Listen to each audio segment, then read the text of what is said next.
When choosing a hamster wheel, we need to consider things like type, material, structure, size, and noise. When it comes to type, we can choose between a saucer wheel and an upright wheel. We should choose an upright wheel, and here's why. Hamsters run very fast, but when they stop running, they usually do so suddenly.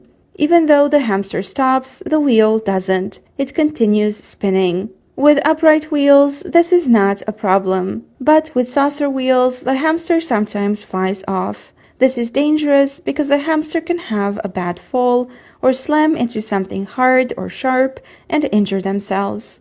Another thing to consider with saucer wheels is the hamster spine. On the saucer wheel, the hamster spine is never straight. It always bends to the left or right. This kind of running position is bad for the spine, especially because hamsters spend a lot of time on the wheel throughout their lives. Now that we know we need an upright wheel, let's talk about structure. The wheel should never have any holes on it, especially on the running surface. The holes could cause them to injure their foot or toe, or the foot could get stuck. You never want your hamster's foot to get stuck anywhere because sometimes they panic and can chew their own foot off. The wheel also should not be made of mesh because this is harsh on the bottom of the feet and can cause bumblefoot. Bumblefoot is created through repeated trauma to an area, kind of like a blister, and if it gets infected, it could result in the foot needing to be amputated. Another type of wheel to avoid is one with rungs. While not as dangerous, they are uncomfortable to run on and could potentially cause a sprain. Some wheels have small indentations on the running surface, and those are completely fine. They help the hamster run better because the wheel is not too smooth. If the wheel you bought is too smooth, you can glue on lolly sticks or cork. Another structural thing that is very dangerous is this thing, these two parts. When the hamster wants to get off or poke their head out, the wheel will continue spinning and their neck can get caught between these two parts. It's very dangerous. When it comes to material, I really prefer plastic and acrylic. This is because they are easy to clean and are not harsh on the feet. Acrylic wheels are also mostly colorless, so they fit any kind of cage setup and theme. Wooden wheels can be nice too, but are hard to clean. Hamsters love peeing on wheels,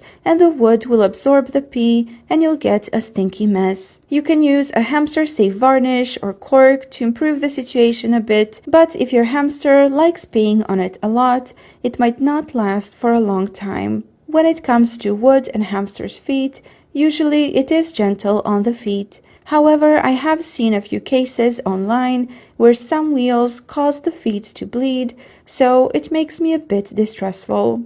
If you do decide to get a wooden wheel, don't get one that has dark bark on it. They are usually made with unsafe glue and nails. Now, let's talk about metal. As a wheel material, I don't really mind it, but the problem is that metal wheels almost never have a solid running surface. They are either wire mesh or have holes on the running surface, and I've already explained why that is bad. Next, let's talk about size. When it comes to hamster wheels, size does matter. If a hamster runs on a wheel that is too small, their back will bend into a U shape, which is very harmful. It can lead to permanent damage and cause pain, especially as the hamster gets older. Some hamsters might even refuse to run at all because it is uncomfortable. The minimum size I would recommend for a Syrian and Chinese hamster is 10 inches, and for dwarf hamsters 8 inches. This allows for their back to be straight while running. If you have a Robrovsky, you could probably get away with a bit smaller than 8 inches, but always make sure their back is straight when running on it. If you're wondering if you can go bigger than the recommended size,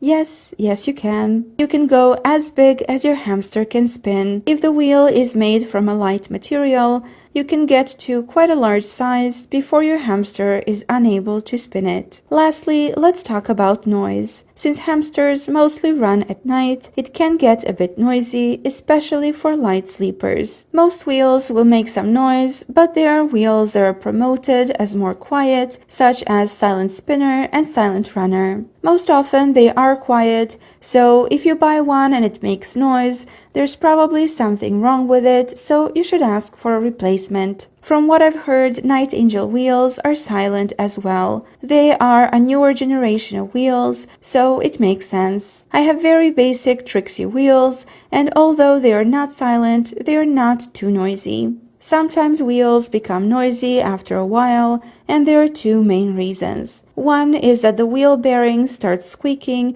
because it needs to be lubricated. For this, you can use vegetable oil. Another is that the base of the wheel is moving around. This is usually because the base of the wheel is not straight, or the surface on which the wheel is standing is not straight. This causes the wheel to rattle. The best solution for this is to put something heavy on the base, like rocks or tile, which will prevent movement and rattling. Sometimes the noise may not be related to the wheel at all. Some hamsters might poop or drop food in the wheel while running, and this will cause quite a lot of noise. Remember, a wheel must always be available to a healthy hamster, since it is their main form of exercise and a way to reduce stress. So never remove a wheel because it's noisy. I hope I've made choosing a wheel for your hamster a bit easier. If this video was useful, check out my other videos.